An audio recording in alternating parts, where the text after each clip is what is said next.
Morning students, নিজের কেরিয়ারে উন্নতির জন্য সঠিক শিক্ষার যেমন দরকার, সঠিক এডুকেশন সিস্টেমের যেমন দরকার, ঠিক তেমন সুস্বাস্থ্যেরও দরকার। কিন্তু একটা ফিট বডি যদি তোমার না থাকে, সুস্থ শরীর যদি না থাকে, তাহলে কিন্তু তুমি পড়াশোনাটা ঠিকমতো করতে পারবে না বা অন্যান্য কাজকর্ম ঠিকমতো করতে পারবে না। তার ফলে আলটিমেটলি তুমি সেই লেভেলের অ্যাচিভমেন্ট কিন্তু কখনোই পাবে না। সো শরীরটা ঠিক রাখাটা ভীষণ দরকার। তো বুঝতেই পারছো, শিক্ষা এবং স্বাস্থ্য দুটোই কিন্তু সমানভাবে ইম্পর্টেন্ট। কিন্তু ব্যাপারটা হচ্ছে বিজনেস দুটো জায়গাতেই আছে, ঠিক আছে? শিক্ষাতেও বিজনেস আছে, বিভিন্ন কলেজ স্কুল সেখানে বিজনেস হয়, যাই হোক সেটা বিজনেস আছে। আবার বিভিন্ন স্বাস্থ্যের মধ্যেও কিন্তু বিজনেস আছে, এবং সভ্য সমাজে থাকতে গেলে এটা হবেই। সমস্ত বিষয়তেই আস্তে আস্তে বিজনেস ঢুকে যাচ্ছে এবং ঢুকবে, ভবিষ্যতে আরও এই বিজনেসের প্রভাব বাড়বে। কিন্তু তোমাদের খেয়াল রাখতে হবে যে কোনটা মানে কোন ব্যাপারটা তোমাদের ঠকাতে পারে, বা কোনটা ঠিক কোনটা ভুল, এইটা কিন্তু বুঝে নিতে হবে। কারণ অসাধু ব্যবসা যেমন একটা সায়েন্টিফিক ব্যাপার, এবং ব্যবসা দিয়েই আজকের জগৎ চলছে, সভ্য সমাজ চলছে। কিন্তু তার মধ্যে আবার অসাধু ব্যবসায়ী আছে, বা অসাধু উপায়ে ব্যবসা করার পদ্ধতি রয়েছে। তো সেই ব্যাপারটা আইডেন্টিফাই করতে হবে।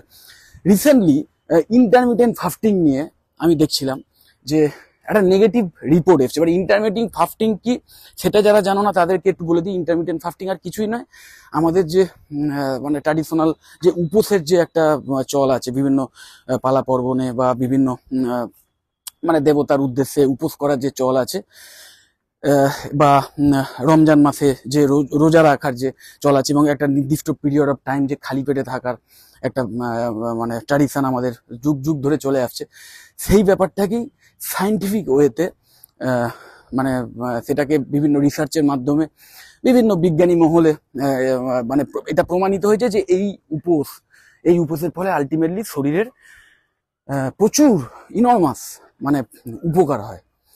এবং তার মধ্যে একটা ছোট্ট উপকার কি না, তোমার শরীরের যে এক্সট্রা চর্বি, সেই চর্বিটা খুব সহজেই গলে যায়। এবার এই ব্যাপারটা লোকে সবসময়তেই মানে একটু মানে যেটা বাইরে দেখা যায় না, মানে চট করে দেখা যায়, সেই ব্যাপারটার উপর বেশি প্রভাবিত হয়ে পড়ে। এবং লোকে সবাই একটু দেখতে সুন্দর লাগুক, একটু স্লিম অ্যান্ড ট্রিম মানে দেখতে লাগা, এই ব্যাপারটা চায়। তো যে হিসেবে এই ইন্টারমিটেন্ট ফাস্টিং এর জনপ্রিয়তা সবচেয়ে বেশি হয়েছিল এই কারণে, বা এখনো আছে এই কারণেই, যে খুব তাড়াতাড়ি শরীরটাকে একদম মানে একটা সুঠাম বেশ মানে টান টান শরীর করে দেয়, একটা স্লিম অ্যান্ড ট্রিম ফিগার করে দেয়। কিন্তু ওইটা ছাড়াও কিন্তু ইনরমাস মানে বেনিফিটস আছে এই ইন্টারমিটেন্ট ফাস্টিং করার ফলে। মানে এবং সেই বেনিফিটসগুলো এমনই যে যার মাধ্যমে তোমার অনেক দুরারোগ্য ব্যাধি মানে হলে যে সেটা দূর হয়ে যাবে তা নয়, তার সাথে সাথে সেটা হওয়ার চান্সও কিন্তু অনেক অনেক কমে যাবে। এবং তার ফলে হচ্ছে কি, যে প্রচুর এক্সট্রা যে মেডিসিন বা নানা রকম মেডিকেল ট্রিটমেন্টের যে দরকার মানে পড়তে পারতো তোমার, সেটা কিন্তু আর পড়বে না যদি নিয়ম করে ঠিকঠাক নিয়ম মেনে যদি তুমি এই ইন্টারমিটেন্ট ফাস্টিং করতে পারো। এবার রিসেন্টলি এই কদিন আগে আমি দেখলাম, ইভেন বড় বড় নিউজ পেপারেও আমি দেখলাম, খুব বড় করে ফলাও করে লেখা হয়েছে যে এই ইন্টারমিটেন্ট ফাস্টিং করলে নাকি একটা রিসার্চ থেকে মানে একটা রিসার্চ টিম নাকি বার করেছে, প্রায় মানে 90% ক্ষেত্রে চান্স হচ্ছে নাকি হার্ট অ্যাটাকের সম্ভাবনা বেড়ে যাচ্ছে।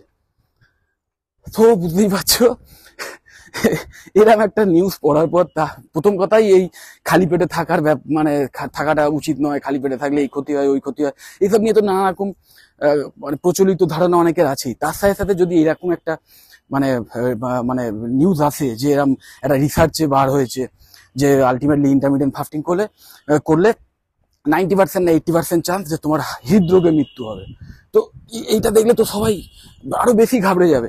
তো আমি একটু বেশি ইন্টারেস্টেড ছিলাম এই ব্যাপারটায়, কারণ আমি নিজে ইন্টারমিটেন্ট ফাস্টিং রেগুলারই একটা সময় খুব স্ট্রিক্টলি ভালো করে করতাম, যে কারণে মানে খুব ভালো রেজাল্ট পেয়েছিলাম। এবং এখনো আমি সেরকম স্ট্রিক্টলি করতে পারি না, কিন্তু আমি মোটামুটি করে যাই। তো আমার খুব একটা কৌতূহল হয়েছিল যে ব্যাপারটা কি, একটু খোঁজাখুঁজি করি।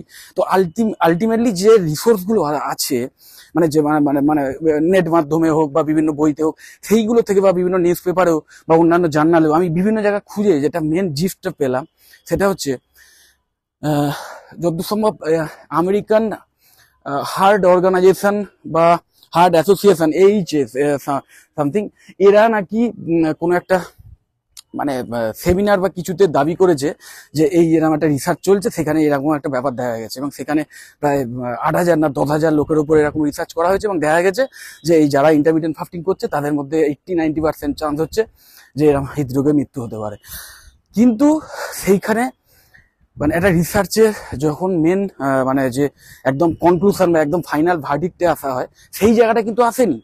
প্রথম কথা মানে মানে এখানে মানে এটা দেখা হয়নি যে সেই 8,000 বা 10,000 যে সমস্ত লোকের ওপর এই প্রভাবটা মানে এই রিসার্চটা করা হয়েছে তাদের লাইফস্টাইল কিরকম, বা তারা আদৌ সত্যিকারের ইন্টারমিডিয়েন্ট ফাস্টিং করেছে, নাকি ইন্টারমিডিয়েন্ট ফাস্টিং করে দেদার উল্টোপাল্টা নেশা ভান করে গেছে, মানে মদ গাঁজা সিগারেট বিড়ি এইসব খেয়ে গেছে, এবং অথবা ইন্টারমিডিয়েন্ট ফাস্টিং ছাড়া অন্যান্য খাওয়ার সময় প্রচুর উল্টোপাল্টা জাঙ্ক ফুড খেয়ে গেছে। এই সব ব্যাপারগুলো কিছুই কিন্তু সেখানে ঠিকমতো নোটিফাই করা হয়নি বা কিছুই সেগুলোকে ধরা হয়নি। সো আলটিমেটলি এই ব্যাপারটা মানে এই যে রিসার্চের ব্যাপারটা, এটা কিন্তু একদম একটা প্রশ্নচিহ্নের মধ্যে পড়ে গেছে। এবং যেটা সবচেয়ে বেশি মানে হাস্যকর ব্যাপার সেটা হচ্ছে যে এরকম একটা মানে এরকম যদি মানে একটা কোনো রিসার্চের একটা আর্ধেক খবর যদি সামনে কখনো আসে, তখন না এই সমস্ত অর্গানাইজেশন এরা কিন্তু রেড়ে করে ওঠে, সেটা যদি তাদের বিরুদ্ধে কিছু হয়। হ্যাঁ, যে তাদের নিজেদের ট্র্যাডিশনাল যে চিন্তা ভাবনা আছে তার বিরুদ্ধে যদি কিছু হয়, তারা কিন্তু সেক্ষেত্রে রেড়ে করে ওঠে।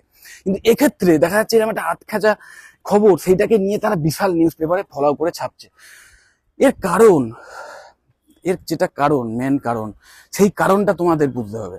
সেই কারণটাই মেন জিনিস, যে আজকের যদি এইরকম কিছু সিম্পল রুল জীবনের ফলো করলে যদি তোমার রোগ ভোগ হওয়ার চান্স এত কমে যায়, যদি তুমি এমনিতেই মানে খুব সহজে একটা ফিট মানে শরীর পেতে পারো এবং এক্সট্রা যে ফ্যাট সেটাকে গলিয়ে ফেলতে পারো, তাহলে কোটি কোটি বিলিয়ন ডলারের ইন্ডাস্ট্রি, সেই ইন্ডাস্ট্রি কিন্তু ক্ষতিগ্রস্ত হবে এবং হচ্ছেও। কারণ অনেকেই এই জিনিস করে এবং আলটিমেটলি নিজের লাইফ দিয়ে তারা বুঝেছে, নিজের মানে লাইফের এক্সপিরিয়েন্স দিয়ে তারা বুঝেছে যে এটা কতটা ভালো, এবং তার ফলে তাদের মুখ থেকে অনেকের কাছে ছড়িয়ে গেছে এবং তারা অনেকেই করছে এবং ভালো রেজাল্ট আসছে। কিন্তু এই ধরো শুধু যদি তুমি এই মানে মানে কি বলে হাউ টু লুজ ওয়েট, মানে শুধু শরীরের ওজন কমানো নিয়ে যে ইন্ডাস্ট্রি, সেইটা নিয়েই কয়েক কোটি বিলিয়ন ডলারের ইন্ডাস্ট্রি রয়েছে। তার হাজার একটা ওষুধ রয়েছে, হাজার রকমের মেশিন রয়েছে, এইসব নিয়ে একটা মানে একটা বিশাল বড় ব্যবসা চলে সারা পৃথিবী জুড়ে।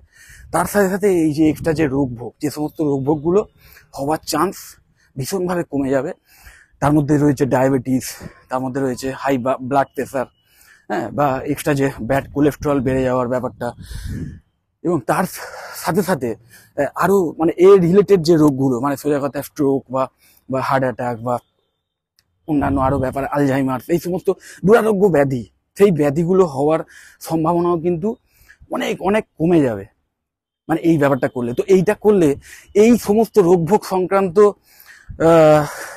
যে ওষুধের ইন্ডাস্ট্রি, মেডিসিন ইন্ডাস্ট্রি বলো, বা তার যে তাদের যারা মেডিকেল সিস্টেমের মধ্যে যারা রয়েছে, তোমরা বুঝতেই পারছো আমি কি বলতে চাইছি।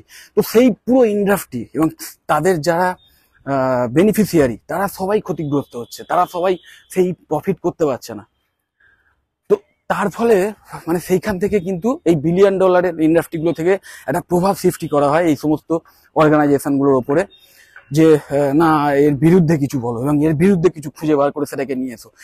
এটা নিয়ে খুব একটা সুন্দর তোমাদের আমি উদাহরণ দিতে পারি যে এরকম ব্যাপার আগেও হয়েছে এবং সেটা প্রমাণিত, যে এই 1950 বা 60 এইরকম একটা দশকে এই সময়তে হঠাৎ আমেরিকাতে রিসার্চ আছে যে কার্বস যুক্ত খাবার বেশি করে খেতে হবে। এই যত মানে ফ্যাটি ফুড বা এইসব অ্যানিম্যাল ফ্যাট বা মানে এক্সট্রা ফ্যাট যেগুলো মানে ন্যাচারাল যে fat, saturated fat, natural fat, saturated এই বলছি প্রাণীজ ফ্যাট বা এই টাইপের জিনিস, চর্বি, এইগুলো খেলেই আমাদের কোলেস্ট্রল বাড়বে। তার চেয়ে চলো মানে জিরো ফ্যাটে চলে আসি, zero fat, zero cholesterol, zero করে কোলেস্ট্রল খেলেই শরীরে আর কোলেস্ট্রল হবে না এবং হার্ট অ্যাটাক বা এইসবগুলো হবে না।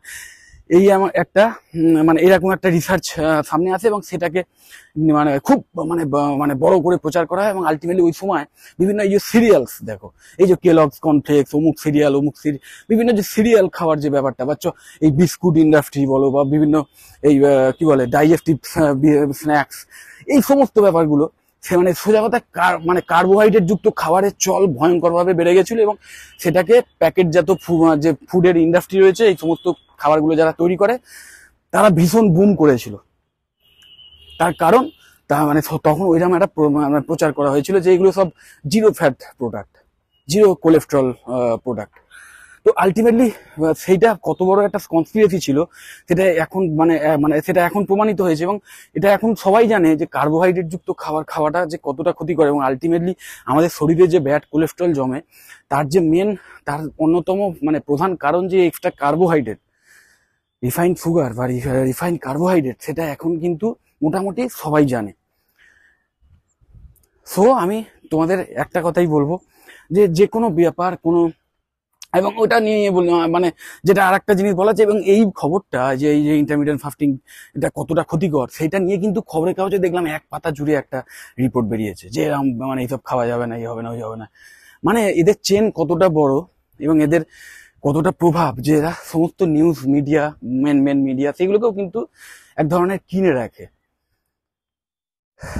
সো কোনো কিছু পেপারে বেরিয়েছে মানেই সেটা সত্যি নয়, কোনো কিছু পেপারে কোনো নাম করা খবরের কাগজে বা কোনো নাম করা ওয়েব পেজে বা কোনো নাম করা পোর্টালে বেরিয়েছে মানেই, বা কোনো মানে নাম করা মানে যে কেউ যে মানে ধরো আমিও এটা বলছি মানে, আর আমি তো বাদ দাও মানে যে কেউ ধরো বিশাল কোনো মানে ইউটিউবার কেউ বা কোনো বড় বিশাল বিজ্ঞানী সেও কিছু বলছে মানে যে সেটা আপ্তবাক্য, সেটা সত্যি সেটা নাও হতে পারে, সেটা কিন্তু তলিয়ে দেখতে হবে, একটু তলিয়ে দেখতে হবে, সবকিছুতেই কিন্তু প্রশ্ন করতে হবে, এবং সন্দেহ থাকলে সেই সন্দেহটা যতক্ষণ না দূর হচ্ছে সেটা নিয়ে কিন্তু ঘাঁটতে হবে, ভাবতে হবে, না হলেই কিন্তু ঠকে যাওয়ার সম্ভাবনা।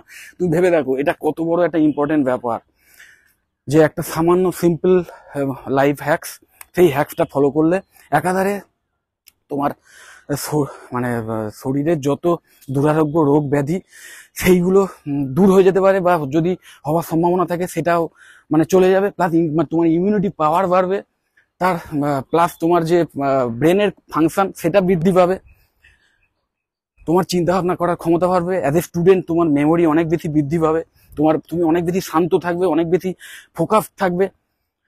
তার সাথে সাথে এক্সট্রা বেনিফিট কি হবে না, তোমার যে এক্সট্রা ফ্যাট সেটা গলে যাবে, মানে যেটা মানে এখন মানে ম্যাক্সিমাম ইয়ংস্টার কেন সমস্ত বয়সের লোকজনেরই স্বপ্ন কি না একটা সুন্দর সুঠাম বডি পাওয়ার, এবং সেটা পাওয়ার একটা খুব ইজি এবং সহজ ওয়ে, কোনো এক্সট্রা মেডিসিন ছাড়া, কোনো এক্সট্রা মানে মেশিন ছাড়া, সামান্য কিছু লাইফ হ্যাকস সেইগুলো ফলো করলেই যদি তুমি একটা সুন্দর সুস্থ জীবন পেতে পারো, তো তার চেয়ে ভালো আর কি হতে পারে।